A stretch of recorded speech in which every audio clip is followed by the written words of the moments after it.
we are going to be looking at an overview of Buddhism in contemporary Myanmar, and a little bit about monastic education or Buddhist education on the whole, because we will also be looking at some of the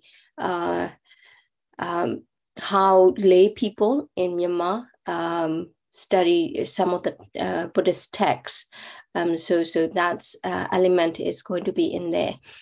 So let's just look at an overview of what I see as Buddhism in Myanmar and the kind of different elements coming together and the kind of outcome that we see in modern contemporary Myanmar, in the sense of Abhidhamma studies. And as some of you may already know that in Myanmar, Abhidhamma study of Buddhist philosophy is very strong, and not just strong in the sense of very long tradition, but also Abhidhamma is being studied by lay people as well as monastic members of the monastic community.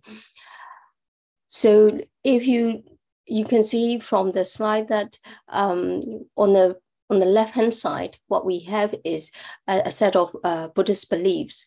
And then in the middle, there's socio-political factors. And then what I kind of see as the outcome of these, if we combine Buddhist beliefs, socio-political factors, and then we have these kind of what we might call Abhidhamma culture and the in contemporary Myanmar. So let's just look at Buddhist beliefs in terms of what are the underlying belief system that drives this kind of Abhidhamma culture. So Abhidhamma is regarded as across Theravada Buddhism as the embodiment of the Buddha's omniscience, Sabhinyutta Jnana. And so Abhidhamma plays a very important kind of role in terms of how the Burmese Buddhist sees the role of Abhidhamma. Not only that, it is also regarded as the great defense of the Buddha Sasana. So as we will see later, that later in the talk, that this element of regarding Abhidhamma, especially Abhidhamma Pitaka, as one of the greater defense, meaning that in Buddhist tradition, across different, even in Theravada Buddhist tradition, as well as Eastern Buddhist traditions, there's a belief that the Buddha Sasana will decline and disappear at one point. In Theravada tradition, what we find is Abhidhamma Pitaka is one of the texts that will disappear first. So that belief is why it is for the Burmese Buddhists, it is very important to safeguard the Abhidhamma and Abhidhamma Pitaka. That's why it is regarded as one of the great defense of the Buddha Sasana. And when we combine that with meditation as a mind or mental culture, here, this is where we are talking about the rise of, if you like, Vipassana and Buddhist meditation movement in Myanmar, especially in the 19th, 20th century context. And meditation here is being kind of regarded as a mind or mental culture, in a sense of, okay, in the context of colonial period, where there were kind of different competing system of knowledge. So coming from Europeans or Western context, and in Myanmar at least, meditation was and is regarded as a kind of look, we also have this kind of system where we value the kind of knowledge system that coming through from Buddhism. That elements also combined with pariyati. So this is what the one of the focus of this today's talk, the scriptural studies, as regarded as the embankment holding the patipatti and pativedha. So patipatti is the meditation practice or the practice. Pativedha is the results that come from the practice. So all these very broad things combine and the belief system that underlines all of these. Plus, if we look at socio-political figures, factors, then we have in this second middle column, what we have is very strong literary traditions of Buddhist studies in Burmese history. So, for example, the study of the Pali language and also Pali texts, very earlier in the history. So even in Bagan period or sometime in we don't from based on inscriptions and things like that, we have Pali language dating much earlier. And also there's an increased study of Abhidhamma, at least from the late 16th century, early 17th century onwards. And not just in Abhidhamma study, but also, of course, there are also a study of Pali grammar, Pali texts across different genre. That's where we can find evidence there. And then the threats. This is where I think about how Buddhism is Buddhism as well as Buddhist teachings have been used in terms of dealing with different threats or different points of crises across Burmese history as it were.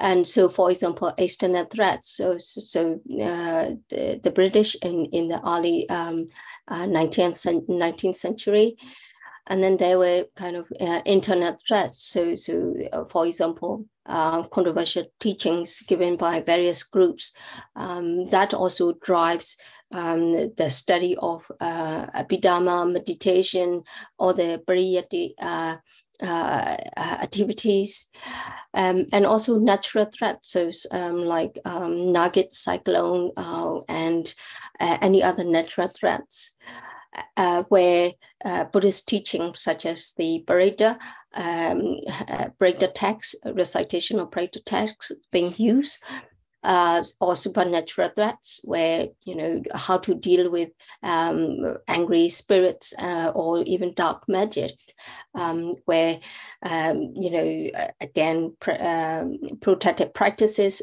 also comes in, which actually draws a lot from the triple jumps, the different genre of protected practices or protected texts. And then the next component is looking a little bit at how Burmese Buddhists sees in terms of Theravada Buddhism and Theravada Buddhist identity. So of course, from the perspective of Burmese Buddhists, they take pride in terms of identifying as Theravada Buddhists, and also they try to differentiate Burmese Theravada Buddhism, meaning that there are some unique features which underlines those kind of self-perception. And so if we combine Buddhist beliefs, these different socio-political factors and contexts, we have the outcome where Abhidhamma studies, as well as, of course, other key texts, the study of key texts become omnipresent. And within the context of Abhidhamma studies, there's a lot of, like I said, Abhidhamma Pitaka and various Abhidhamma texts being studied by monks and lay people, monks, nuns, and lay people. And also how these studies actually drives and shape monastic education and the way that Buddhist texts being studied. So that's where I talk about transformation of studies on Buddhist texts, because one of the commentary or kind of techniques in terms of study of the text that can also shape or that features in monastic education and monastic examinations. So Abhidhamma on the whole also shape how Buddhist texts kind of being studied. That's what I mean by transformation of study on Buddhist texts. And then, of course, we have Burmese meditation traditions using a lot of Abhidhamma systems, I mean, the teachings in Abhidhamma texts, as well as how Buddhist philosophy kind of link with meditation. And then we also have indigenous medical knowledge being drawn from Abhidhamma understanding of our how our body and mind operates. And also Abhidhamma-based apotropic practices and, very popular imagery. All these being kind of have a kind of feedback loop, actually driving all the Buddhist beliefs system feeding back into it, and that's where we have a kind of one of the recent study or recent article call it creation of knowledge, and that keeps kind of churning and giving the whole feedback. So with this overview and background, you can see how monastic education or Buddhist education plays a very important role in terms of Buddhism in contemporary Myanmar, even still now. And of course, it has a long history, and that's where we are going to look at key developments in terms of, how different lay people, whether they are kings or local elites or different general public, they drive monastic educations and how these kind of impact or shape monastic education in Myanmar, in contemporary Myanmar. So let's just kind of think about key moments and in shaping monastic education in Myanmar. So at least from the 17th century, we can see King Dalon, where former monastic examinations being kind of started, at least at the court level or court-based region, and where monastic member of the sanghas, which are who were related or who were associated with the court, they have to sit certain set of exams, monastic exams, and that can we can trace back to as early as 1636. So that kind of system, once that kind of system's being started, it kind of set the precedence, where later kings try to kind of modify a little bit, but also to strengthen that. And that's where King Dr.Pyi in the 18th century, that's where we start to see a much more kind of more systematic way of doing the royal examinations. So where, especially for court Sangha, and that's where we have Patama Sadovyam. So this is excellent candidate for royal examinations.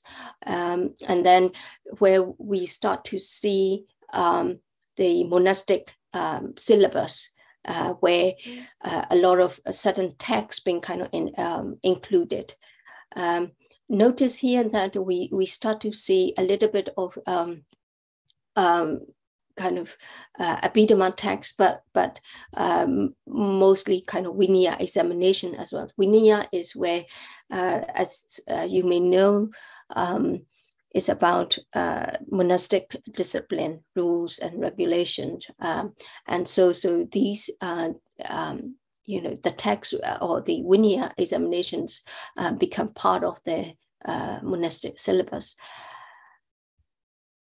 And then we move on to the 19th century, mid-19th century, where we also find a much more developed and systematized way of doing these pariyatti examination, and it becomes a little bit more specialization or orientated. What Venerable Dhammasami, who some of you may know, his PhD looked at monastic education in Myanmar during those period, and he called it specialization orientated examination, where specific texts, as well as you can see here Abhidhamma texts, even the 7 texts from the Abhidhamma Pitaka, as well as the Vinaya, kind of being introduced and into the curriculum,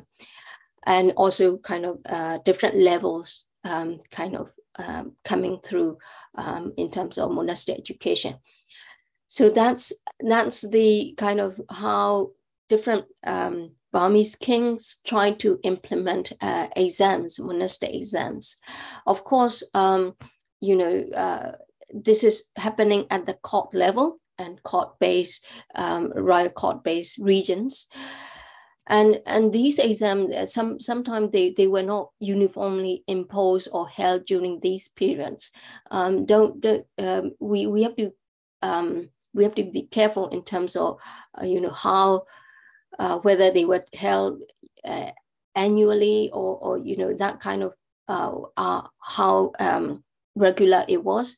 But one important thing is that the court-based Sangha has specific roles. So we know that there were editors of royal copies of Pitaka texts, and they had certain specific roles in terms of how to check, as it were, the manuscripts that were being copied, and also examiners. So those members of the Sangha who might have or supervised the whole monastic examination that happened at the court level.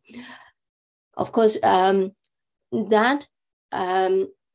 we are here thinking about how different ways of studying the Buddhist texts happened at the court region. I think there are also in other parts of Burma at that time, there were also kind of activities in terms of textual study, as well as copying the text, and that kind of activity, those kind of activities also took place. So we have to think about what happened at the court level and then in other different regions. I will come back to that point. But if we think about, you know, how do they preserve Buddhist texts? Of course, one way it has always been kind of writing down on the palm leaf manuscripts, barabite and so forth, you know, traditional paper. And it, you know, in the 19th century under King Mindon, we also find Buddhist texts being written on marble slabs. This is in Mandalay and you know, at Kutoro. So this is where the inscriptions of Pali texts as well as commentary texts we find. We still have those inscriptions dating back to the 19th century in Mandalay. So we can see how Burmese kings at different points in the history trying to encourage or trying to increase the activities of textual study as well as textual production for a range of reasons that we don't have time to go into in the present talk. But what we also find is how Burmese Sangha and kind of drive the Pariyati activities, so the scriptural studies.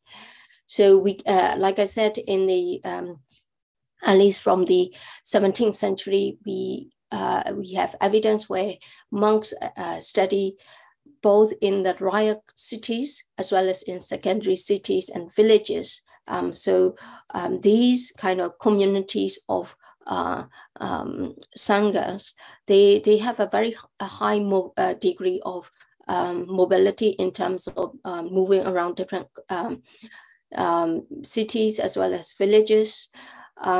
In order to do the textual study of various texts, you know, we know that they start from kind of a more Vinaya base, and then they move on to a very kind of advanced kind of level of studies in the sense of Abhidhamma studies or really advanced Pali grammar and so forth. Within also that, what we also find is production of Burmese or Pali Burmese Nasia. These texts, they are in a way kind of a translation of Pali text in Burmese. When I say a translation, it's not a translation in the sense of modern time, but it's trying to explain Pali phrases and Pali text in Burmese. Of course, how much kind of Burmese language can this genre is there are three types at least, and you can find Pali Burmese Nasia, which are very elaborate, very kind of expanded definition of Pali text, or sometime with the Abhidhamma text. What we find is, if we look at Pali Burmese Nasiyas on the Abhidhamma text, we find very abridged version of these translation, if you like. So it's a very complicated genre to go into, but what it shows is that there's a high degree of these kind of production of these texts or reproduction of these texts. The next figure that I want to highlight here is the first Mountain Sayadaw, and he Unyana Biwamsa. he was kind of the leader appointed by the Dhamma Council. The Dhamma Council is a group of member of the Sangha at King Bodopia court, and they oversaw various activities and textual activities and various reforms that came in. So they introduced various Dhamma reform, emphasizing on memorization of text as well as recitation. So a lot of oral activities, but also here I think it's good to say that memorization and recitation is part of the oral tradition of passing down, as well as how the text being kind of examined on in those period. And then the first Shuechen Sayadaw, again, a very famous Sayadaw that came into kind of under King's Mindong reign, where he also again give emphasis on the study of the Buddhist texts and Pariyatti. So Mountown as well as Shuechen Sayadaw, they became the at that time the head of two Burmese Sangha Nikaya, so monastic sect. And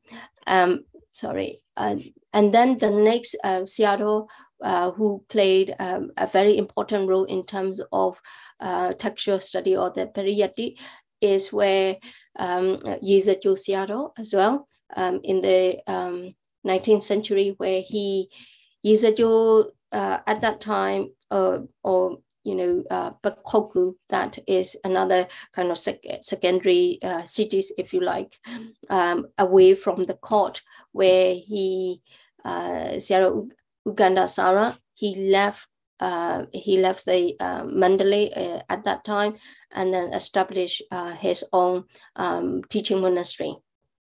And this Bakoku method of textual study is very, very popular, where in a sense that they try to maintain, what we found in the 17th century way of studying the Buddhist text, which is they haven't got any particular set of texts for the curriculum.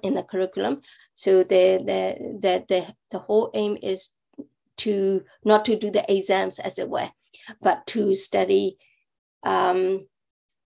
Buddhist texts cutting across different layers, meaning that, okay, you start with the canonical text, the Pali canon, move on to the commentary layer, and then move on to the sub-commentary. So the canonical, and then Atthakatha, and then Tika. So that kind of studying the root text through commentary or lens, as it were, or along the commentary lens.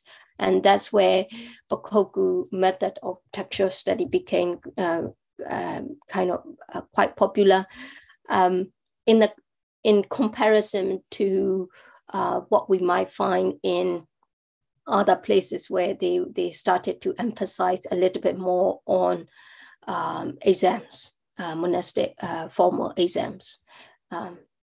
So that is a background. So you might be wondering why Pariyatti at that time in those kind of different centuries. Of course, Pariyatti plays a very important role for Burmese kings and Raya court, in a sense that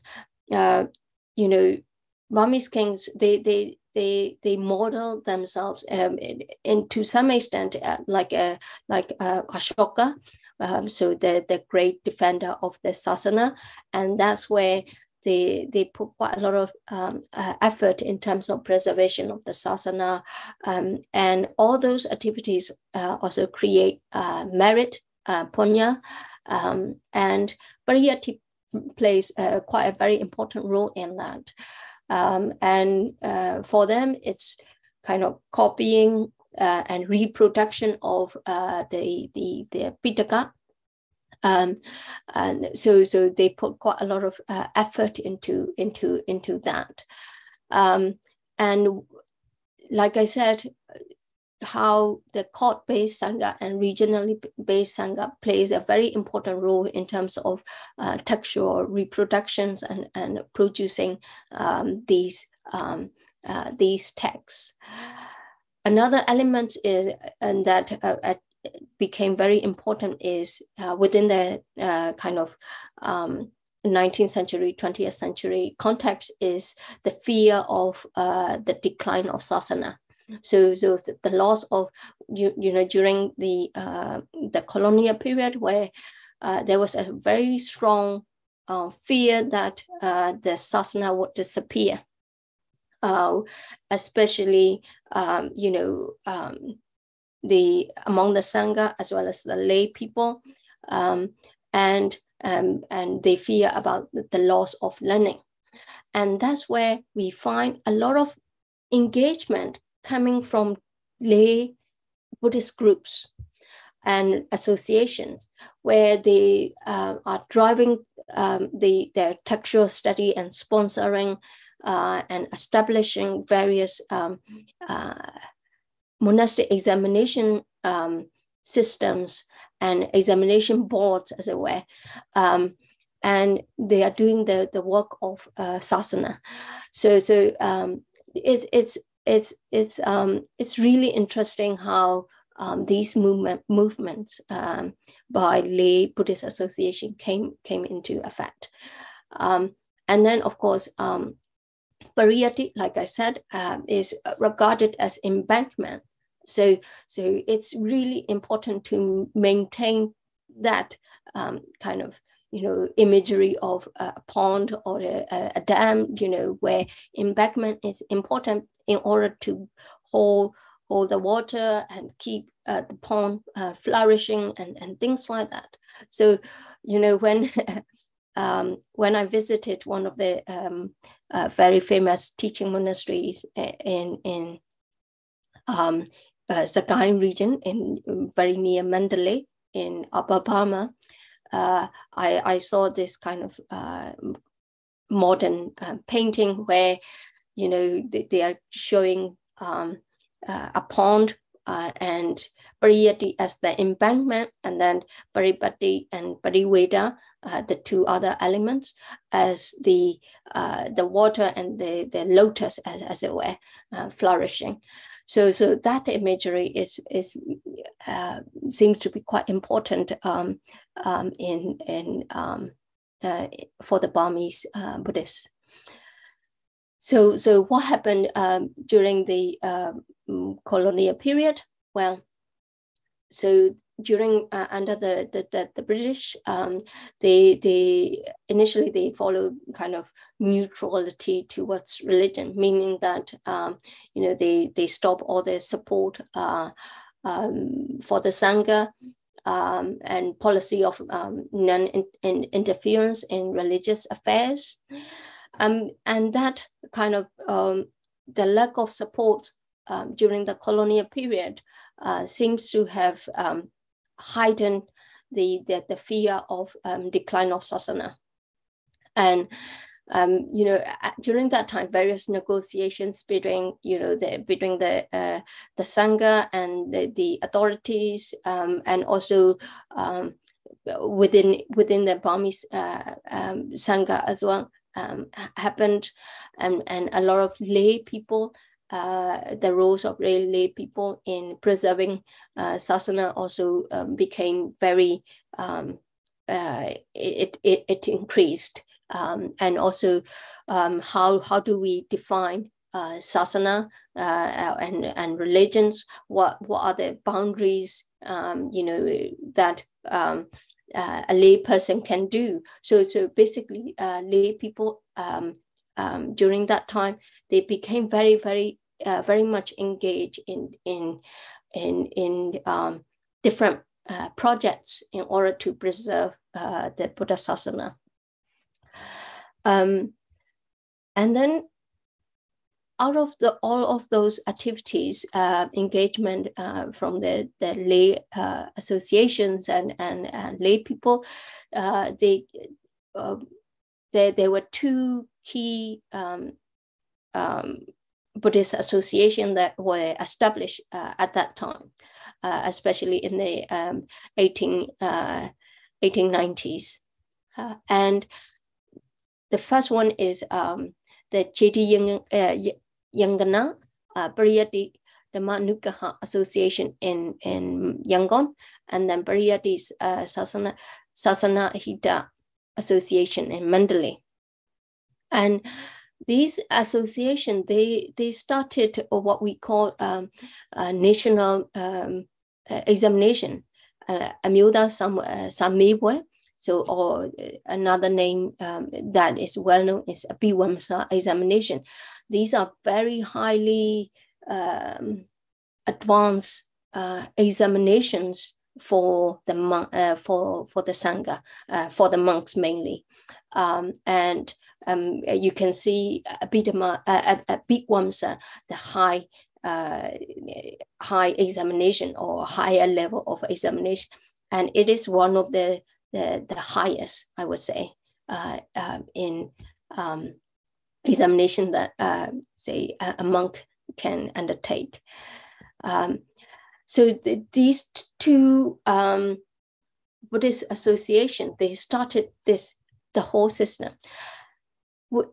And following from that, their activities, what happened was in the early 20th century, so early 1900s, the British government, they then started kind of the state sponsor monastic examination again. So the ones that would have done under different kings. So what you find is different examination, monastic examination system kind of coming through during that period. So and it's really kind of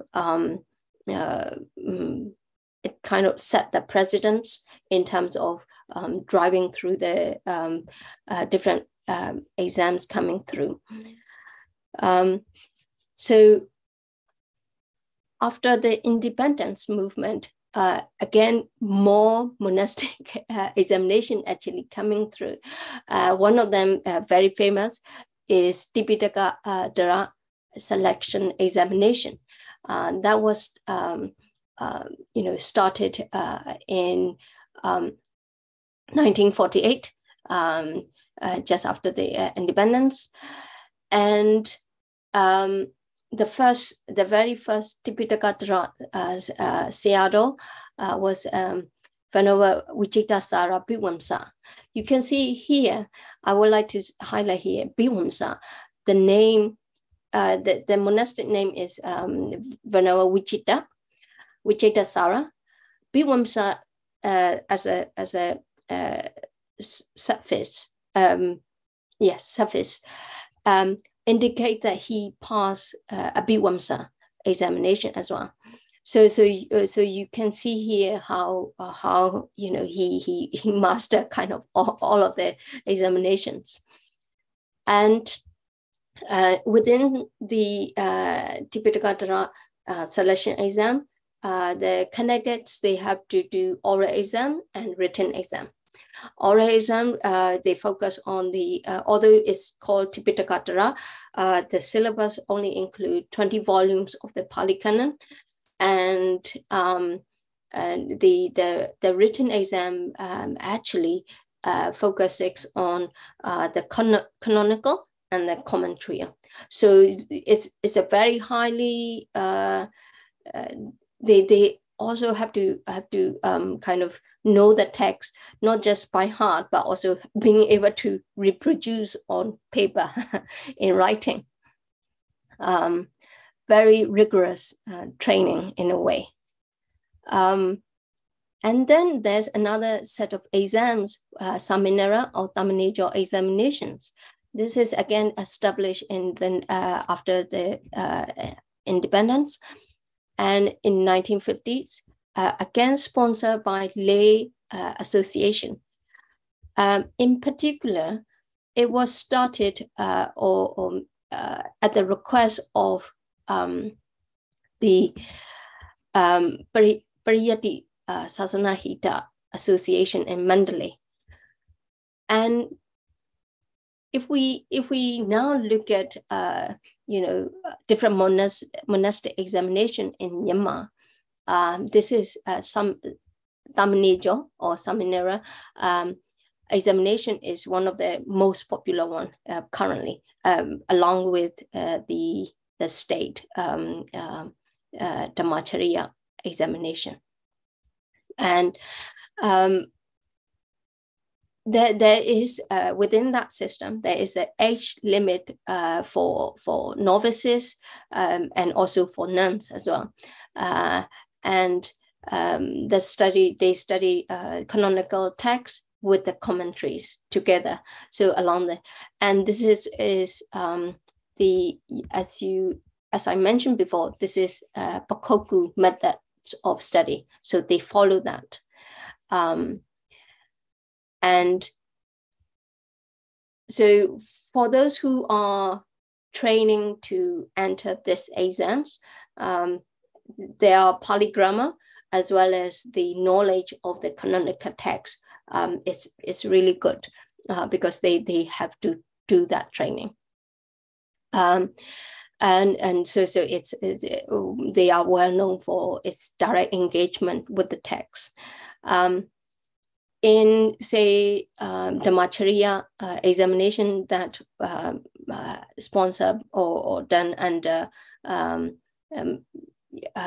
sponsored by the state, and is where a lot of yes, the candidates, they study the canonical text, but it's mainly through kind of exegetical text. So the differentiation is that in the Samanera or in the Thammanijjo examination, there's a direct engagement with the canonical text, whereas in say Dhammacharya, not Dhammacharya, but the Patamabian examination, which is sponsored by the state, that system has a different approach. So that's what I want to highlight here. So this is an example of where Tipitaka exam selection or exams happened. You can see here the examiners kind of checking, as well as you have to, in a way you have two examiners as well. So the lay person also checking the text, and the candidates reciting the text from memory. Actually, it's three checking and kind of the oral exams. So now I want to move on to the Buddhist education for lay people. When I mentioned that there were a lot of lay Buddhist association came up during the colonial period, those also kind of promoted Dhamma school and classes for lay people, and many different Dhamma schools and classes happened during that time, and they are still happening even now. So in terms of the curricula, what do they study? What do children and young people study? So they would study the life of the Buddha, precepts, teachings on morality from certain suttas, certain discourses. For example, Sika Lowara Sutta from the Digha Nikaya is one of them. And then they break the text, so the protected texts. So they would study these kind of Buddhist texts as well as about Buddhism. For adults, there are exams on Abhidhamma Pitaka as well as the Visuddhimagga, and also Abhidhamma, another very high Abhidhamma text as well. So you can actually, you can actually enter these exams, which are sponsored by again, lay association. Also, they hold their own examination, but also there's also state sponsor examination as well. And you can see here this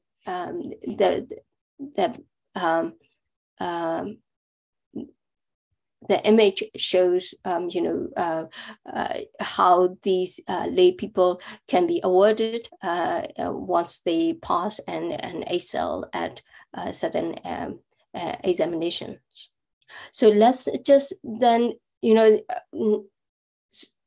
so far what I've talked is an overview of Buddhism and Buddhist activities in Burma, and then monastic examination and different forms of monastic exams and Buddhist exams in Myanmar. Now I want to look at kind of pedagogical in teaching techniques and learning techniques in a little bit more detail. So it's a very traditional approach to the study of Buddhist texts, and the what I call pedagogical philosophy is similar to theology, in a sense that the whole thing is, the whole kind of underlying philosophical approach is to transmit the whole corpus of Buddhist literature. Here we're talking about Theravada literature, Pali literature, as well as vernacular literature, with missionary aims and objectives, of course.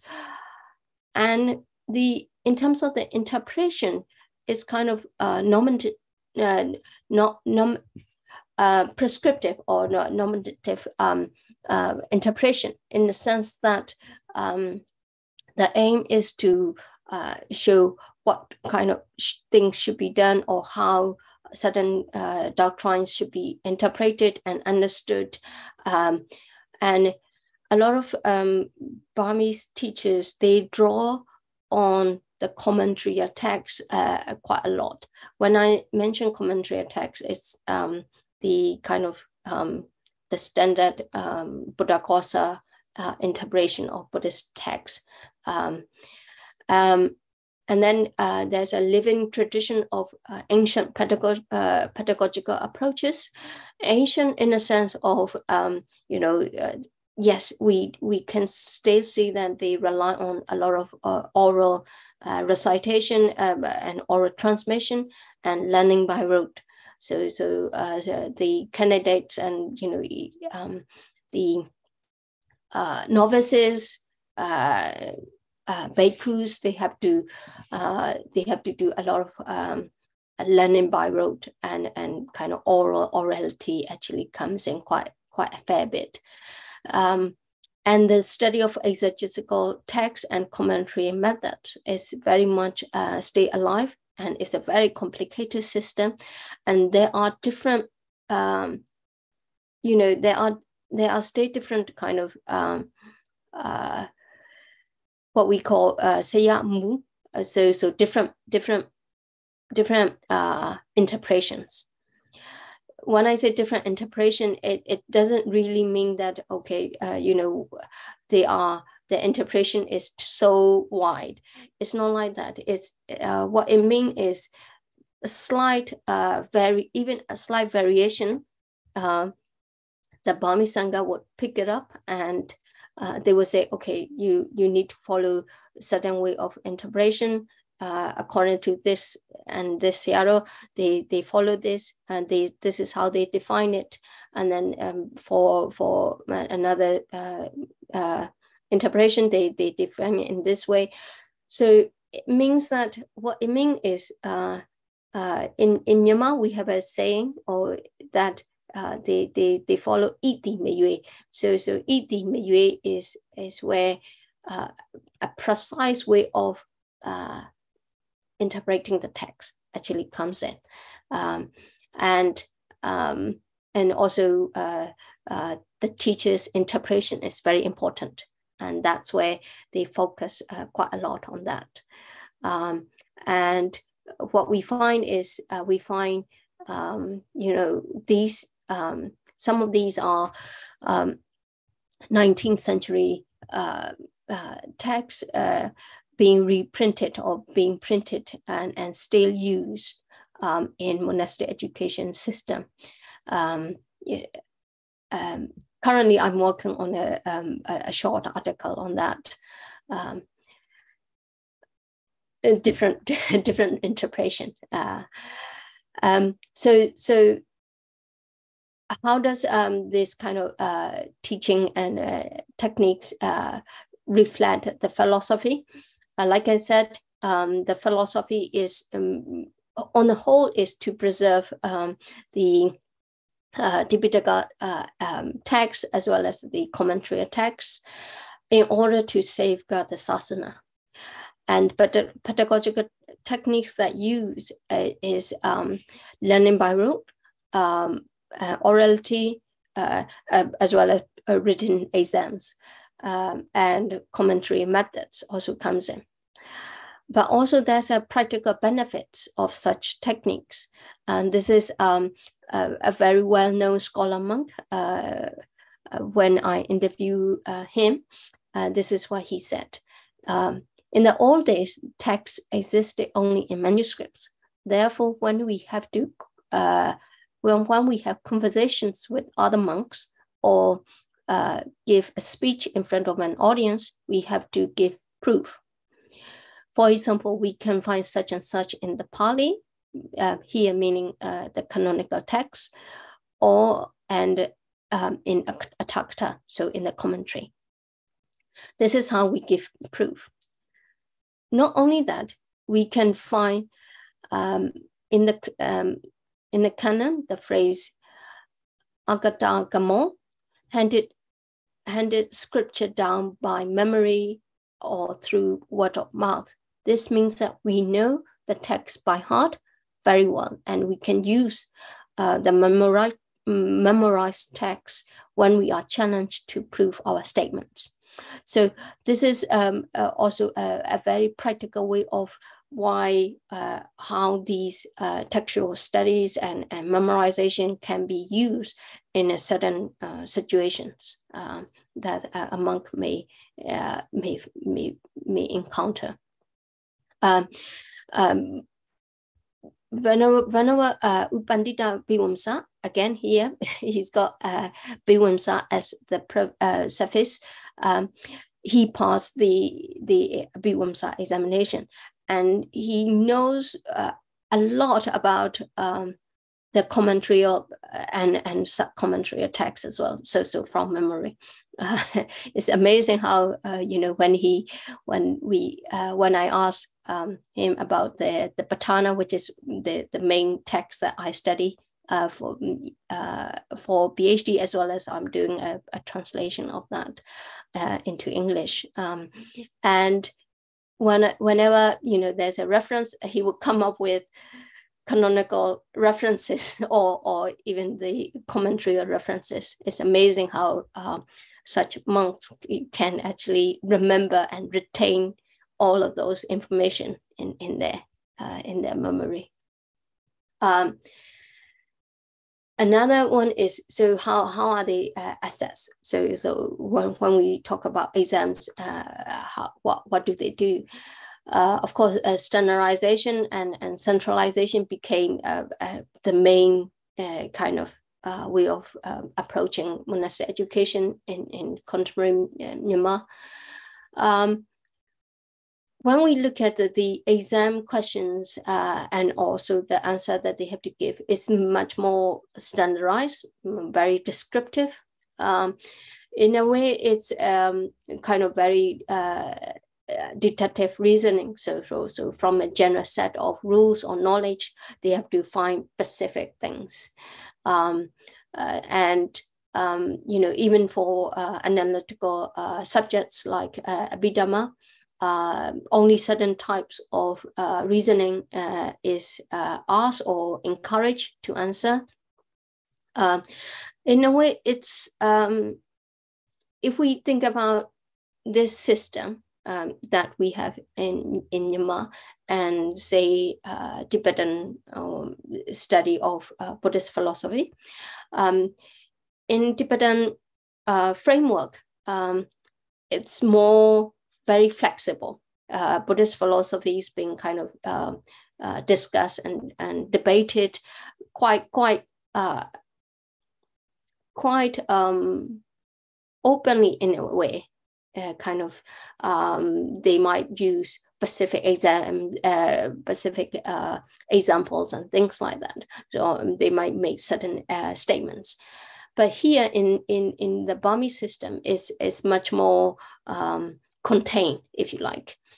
And that's where a kind of a difference. In Burmese system, they also study the Buddhist philosophy, but within certain framework. That's what I'm trying to say here. Important of literal understanding and interpretation, of course, is the teacher's approach or the teacher's interpretation, like I said, is very, very important. Certain methods and certain approaches are only accepted. Monastic exams, they take pride in being difficult exams. So being difficult exams indicate higher standard of education. I mean, that's how Abhidhamma examinations kind of signal. It's very prestigious. So what does that mean in terms of if we look at monastic education in Myanmar and say, the way that Buddhist texts and Pali texts that are studied in Buddhist universities or other universities across the world. Well, in the traditional one, Burmese monastic education, we see that there is no critical thinking in the system. Of course, it matches their aims. Possible reason is the whole textual tradition is regarded as the word of the Buddha. Of course, there's also strong culture of hierarchy and authority. So what that means is in classroom situation, students don't question teachers. And the concept of treating teachers as one of the five infinites in Burmese Buddhism, especially in Burmese Buddhism. So the triple germs, your parents, your teachers, they are regarded as five infinite. And then there's fear of heretical or having wrong, what they regarded as wrong view. And also losing monks and nuns from the community because of a certain way of modernization, which, it doesn't mean that monks and nuns, certain monks and nuns, they don't leave the Sangha. Of course they do, but the aim is to retain. Of course, the challenge is what one of the kind of paradoxical development, if we can call it that, is yes, at one level, there's a very systematized and formalized exams, monastic exams in Myanmar. But on the other hand, because of the involvement of certain senior monks as well as lay association, what we have is lots of different monastic exams in Myanmar. And that means that there's a lack of coherent monastic education system as well. So monks and nuns, they have a freedom to kind of pursue any educational path that they want. And that means that at some level it's standardized. In other ways, it's very fluid and mobile. So another thing is, okay, do we modernize monastic education or not? So that has always been, as far as I know, in modern period, has always been kind of like a debating point. Various senior monks and sayadaws, they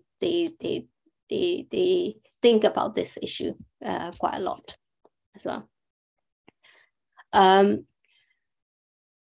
Just to kind of highlight how not only within the traditional context, how these mobilities and different educational pathway kind of happened, but in the late 19th century, 20th century, we find a lot of Burmese monks who are quite mobile in terms of internationally, and Sayadaw Udaitila is one of them, and he studied in Myanmar through traditional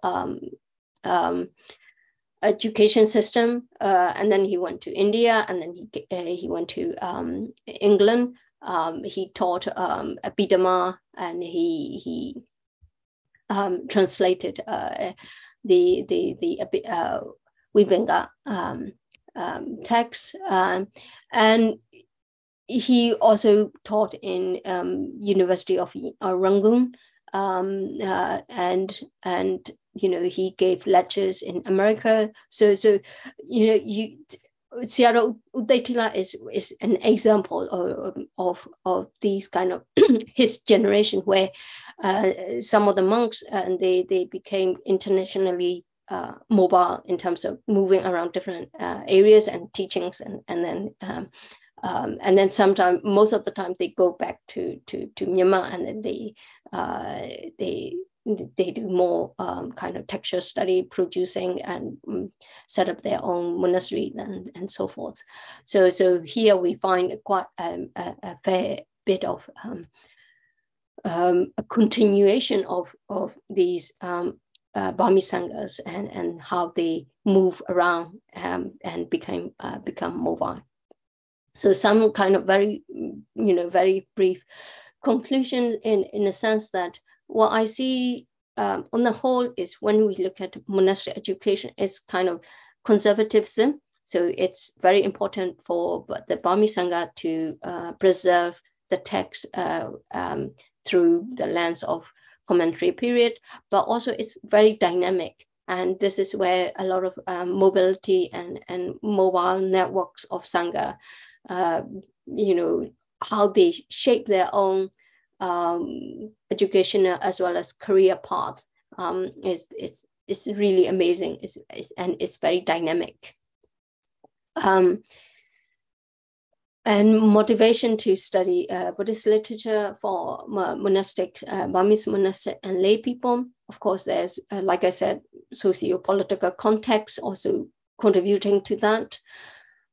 Traditions of reform, reform as in reforming the education system, as well as how, say, monks and nuns should behave and things like that.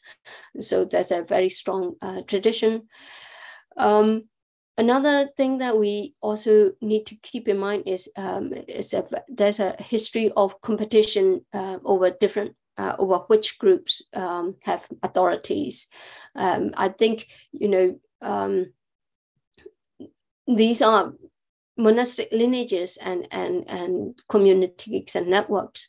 They also have to kind of in a way, they have to kind of compete for certain patronage and also, sponsorship and things like that.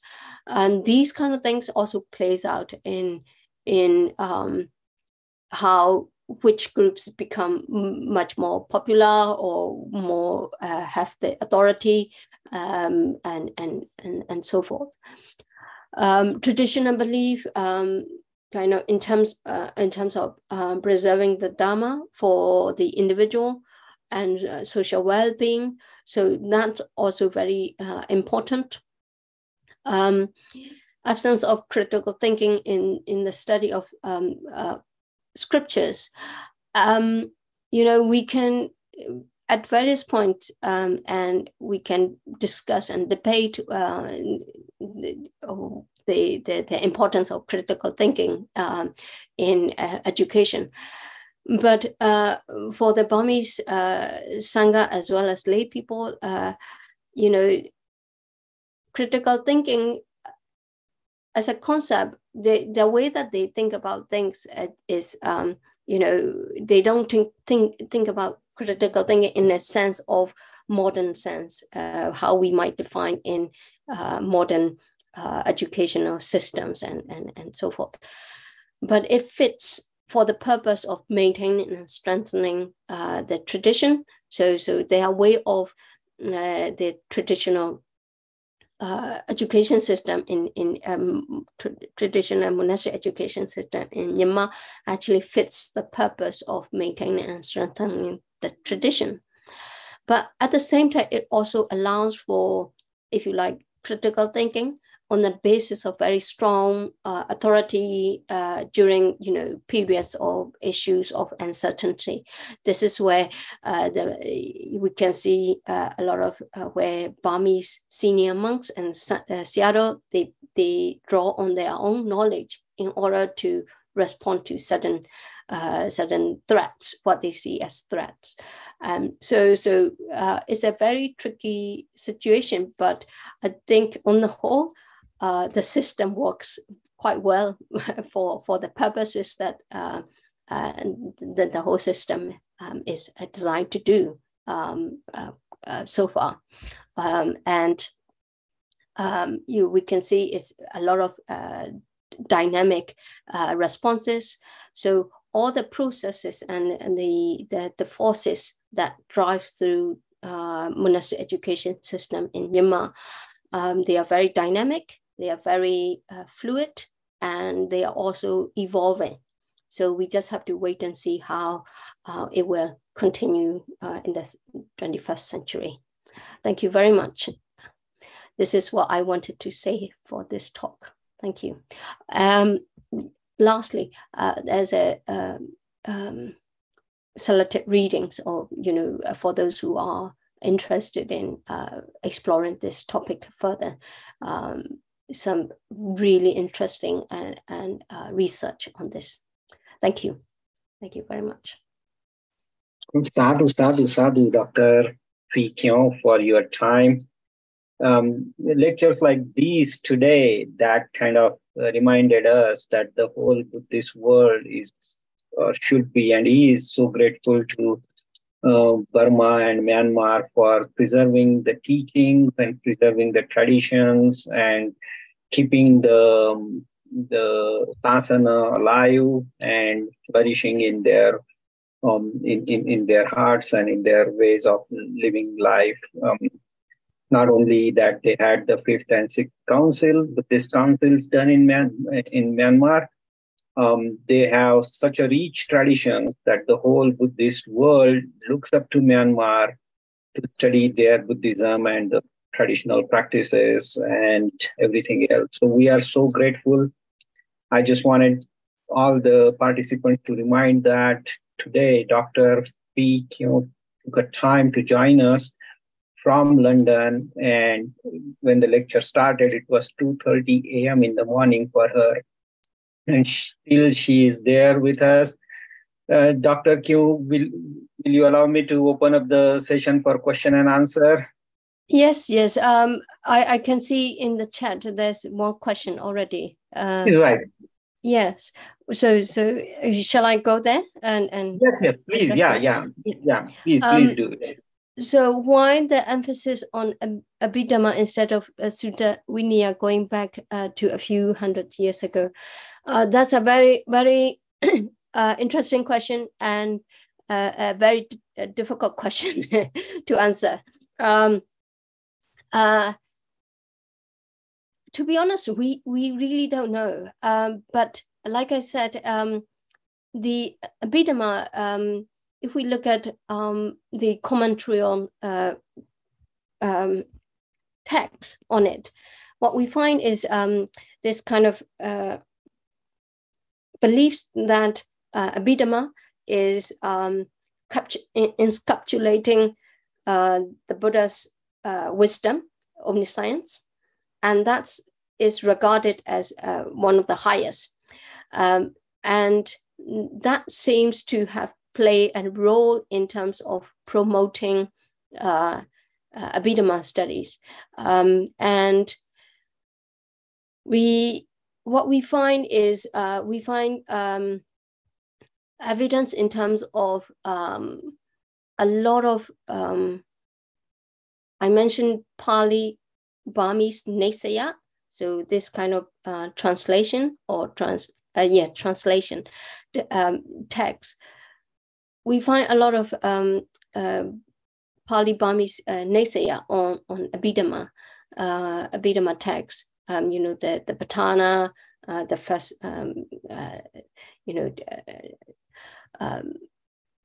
different texts within Abhidhamma Pitaka. And that also plays a very important role. Another one is Abhidhamma Tat Sangaha. This is the text, a very a summary of all the Abhidhamma teachings done in written in Ceylon in the 11th and 12th century. That text is very popular. And I was reading the article by Kiri Chingo, and he found trace where one of the monks actually study Abhidhamma Tat Sangaha and so forth, as well as the Patana, quite earlier on the history, so 18th century. Around that time, and so there has been a tradition of emphasis on Abhidhamma. I have no idea why it is that. Currently, my research, I cannot find why it is. They give emphasis on that. I mean, in the context of the colonial period, it makes sense because the Abhidhamma is seen as one of the texts will disappear when the Sasana disappear, especially the Patana, the final text. And that's why we find a lot of recitation of the Patana, on the whole 5 volumes of the Patana. People recite it just to kind of as a protective text, as well as in order to maintain the Sasana as a way. So thank you. Yeah, and aren't we grateful for that?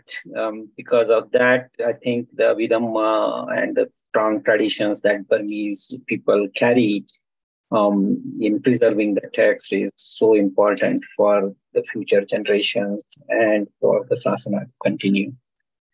Alan, do you have a follow-up for that question? Can ask you to unmute. If you raise your hand, let me know.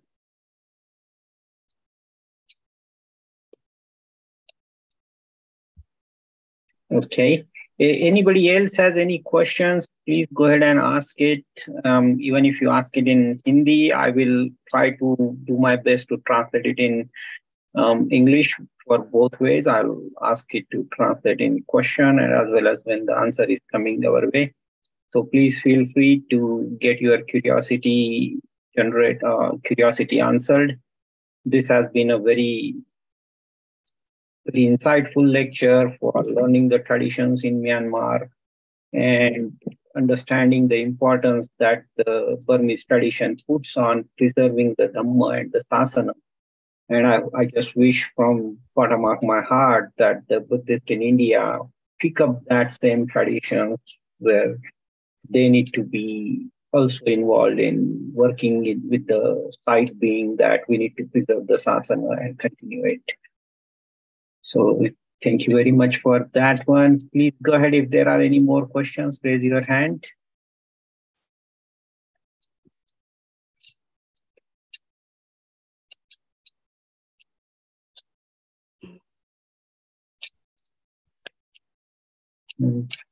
Yes, they definitely are pretty experts on Dhamma text. And through this lecture series, Dr.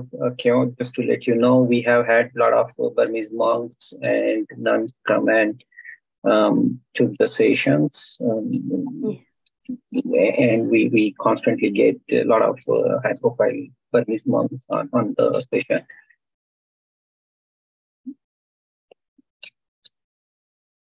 Okay, any other questions we have on the call?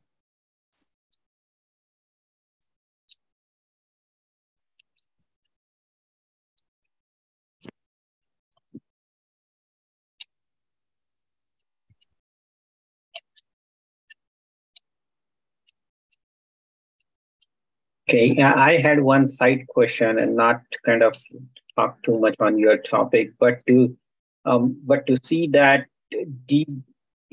are there any comparative studies between how the traditions in Myanmar or Burmese traditions work as against how the traditions in Sri Lanka, Ceylon has been there, and which ones have helped to preserve the sasana in a better way, or any studies as to what those ideas differ or which were useful or something like that? Are there any articles, any studies being done on that regard? Or maybe Thai traditions as well? In terms of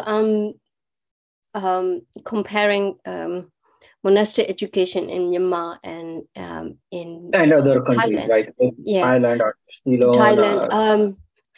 Whenever the Masamis work, not the work that you can see here, but his PhD thesis and also his published book. In it, he looks at Burmese monastic education system and the one in Thailand. And I in terms of which systems, the second part of your question, which is in terms of which system it seems to be promoted, I think all of them, they are doing their own kind of purposes in terms of maintaining the sasana and textual tradition. So, the system that we have in Thailand, Thailand monastic education system, it also has its positive and advantages, and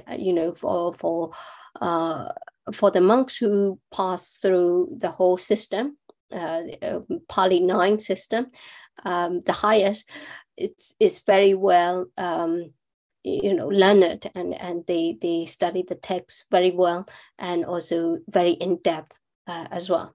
So it's also another kind of rigorous system there. And in relation to monastic education in Sri Lanka, I am not aware of any other such a study, although there are academic scholars who work on textual traditions in Sri Lankan Buddhism or about Sri Lankan Buddhism. So yeah. Well, thank you very much. My question was more like the conclusion part, or you kind of asked the question as to what is the need of modernization or things towards that effect. Does any of these other traditions take a different approach than what we see in Myanmar tradition right now, if you are aware of it? Okay, yes. As far as I know, in Thailand and in Sri Lanka, monastic education, they have kind of modernized in a way, in a sense that monks in Thailand, for example, they might study a more kind of other subjects, like management or organization and behavior, or those kind of modern or mathematics and things like that. So there it seems that there is also that kind of system in Sri Lanka and in Thailand. In Myanmar, I should say that during the colonial period, as well as post-independent period, there was a discussion about, okay, do we include mathematics, for example, in the monastic education system in Myanmar? And they kind of they said, no, we are going to keep the system very traditional, very Buddhist focus as well, and so that's how they kind of maintain and has maintained the whole system, which means that monks and nuns, monks and nuns in Myanmar who are in that system, they don't study any secular subjects. That's the thing. Whereas in other Sri Lanka or Thailand, they might study what we call secular subjects. Okay, so. Thank you very much, Dr. Kim, for that answer. There is one more question in the chat related to a student exchange program between India and Myanmar. Not that I'm aware of. No, probably. I mean, one of the very positive point about the Burmese system is that if anyone is interested in studying, that kind of the system, they can go and study there, because it's most of it are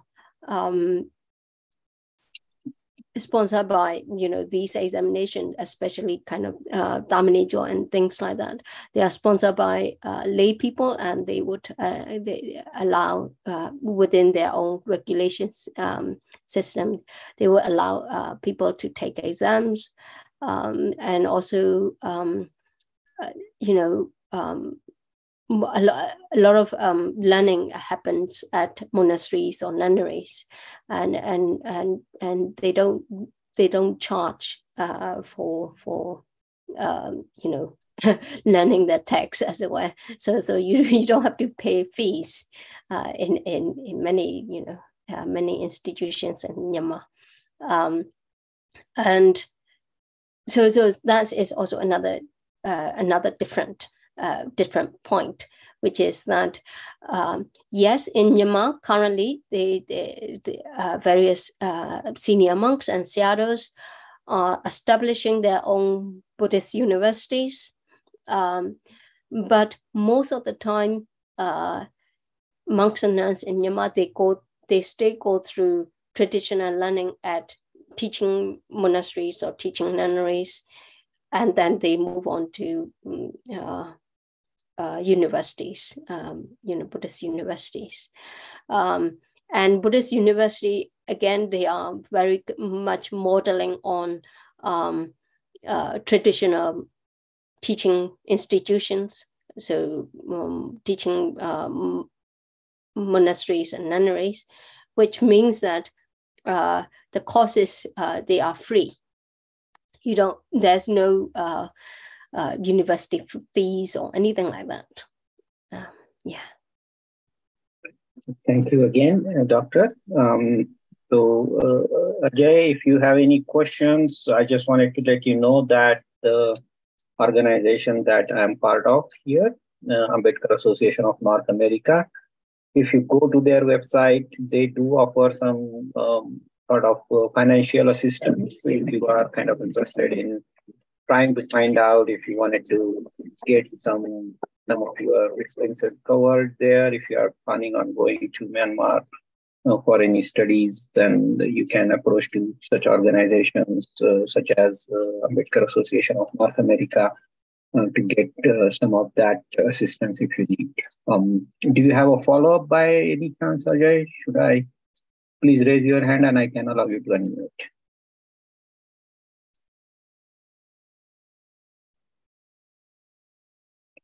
Okay, go ahead, Ajay. Yeah, thank you. Thank you, sir. Yeah, I have done my MA in Pali from Mumbai University, and I'm very interested in learning Abhidhamma. As you said about the ANA, I would definitely like to go on your site and I would see what all opportunities are there, and especially the financial assistance. And apart from that, Dr. Kyaw, do we have also the crash courses in Myanmar? Because I can stay there for 6 months or so and can undergo some Abhidhamma course, 6 certification course or something like that. Thank you.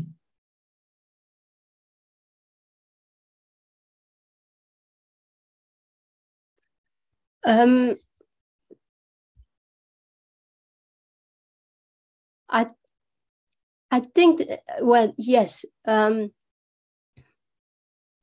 there are. I think there might be 1 or 2 places where you might be able to do that kind of short course Abhidhamma studies in English medium. I'm not quite sure whether currently they're offering that or not. To find out how to find out. There is International Institute International Institute of Abhidhamma Studies, I think, IIA. And they taught Abhidhamma in English. That's, I think, at some point. I'm not sure whether they stay doing that. Another way is, say, if you Theravada ITBMU in another possibility, I think, is where you you search Buddhist universities in Myanmar, and some of them they do offer traditional Abhidhamma courses. So you could actually have a look at the website or Facebook page and see, whether there are Abhidhamma courses like that. That are offered in English. That's what I mean. Yes. Thank you very much. There is one more question. This is related to the language.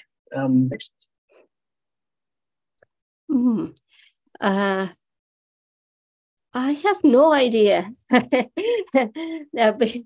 heard that the joy of learning in Myanmar or Burmese is absolutely different than learning in any other language. Is that true? I have no idea. Maybe it is.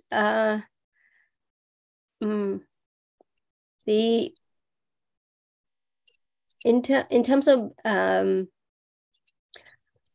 if we are thinking about learning in Burmese, learning Buddhist texts in Burmese, for example, then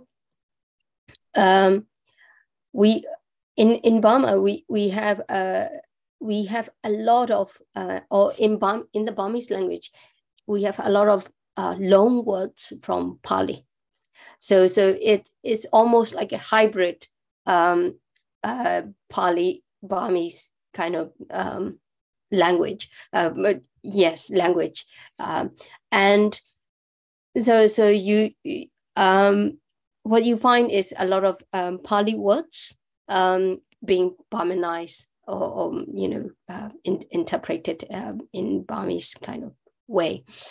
I mean, this is not unique for Burma. We find that in Thai language as well, or Thailand. So yeah, I don't know how to answer your question, that one, but it is interesting how a lot of Pali words appear in the Burmese language as well. The language itself is influenced by Pali a lot, just like we've seen Sinhala is being influenced very well in Pali words and a lot of things like that. Yeah, and in Thailand as well, in Thai. In Thai too. Yeah.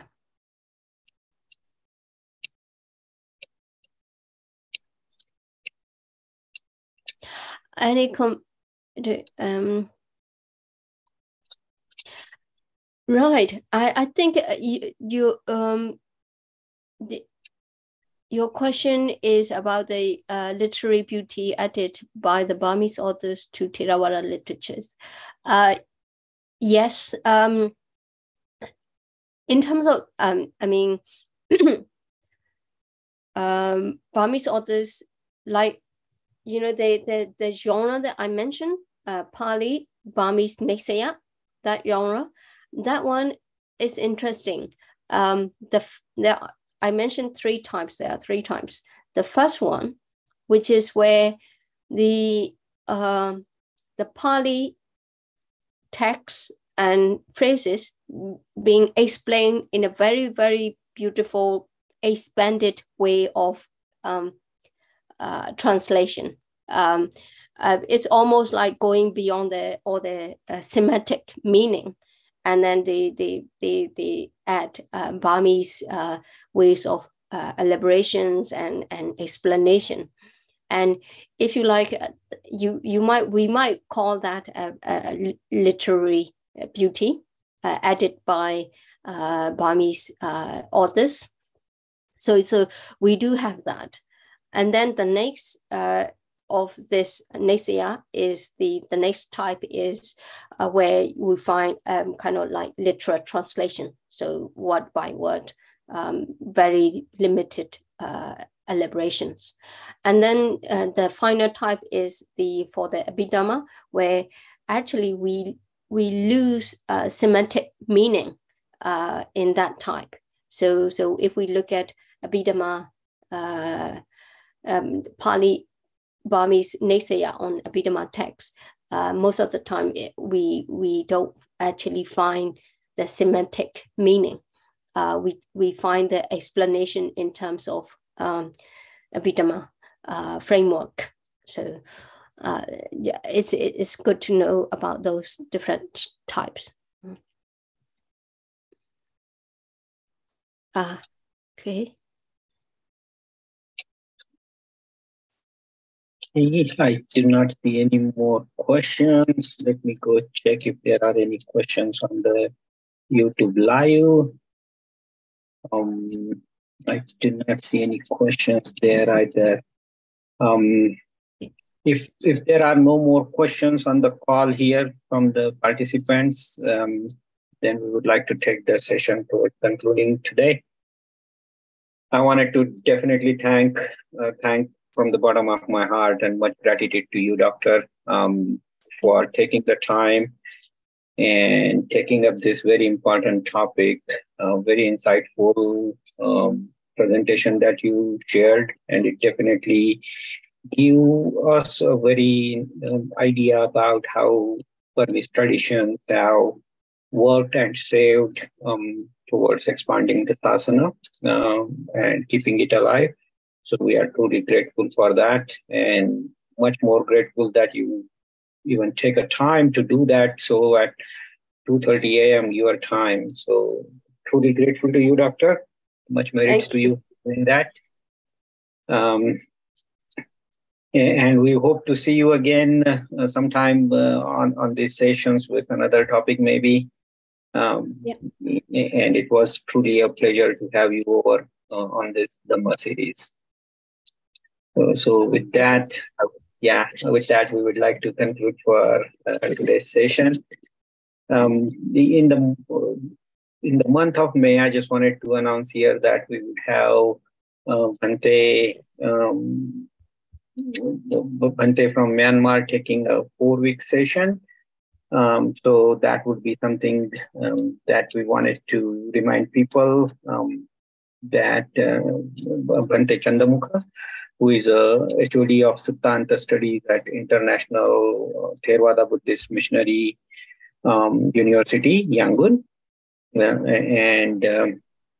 So he is taking a series of 4-week sessions on 10 perfections of Bodhisattva.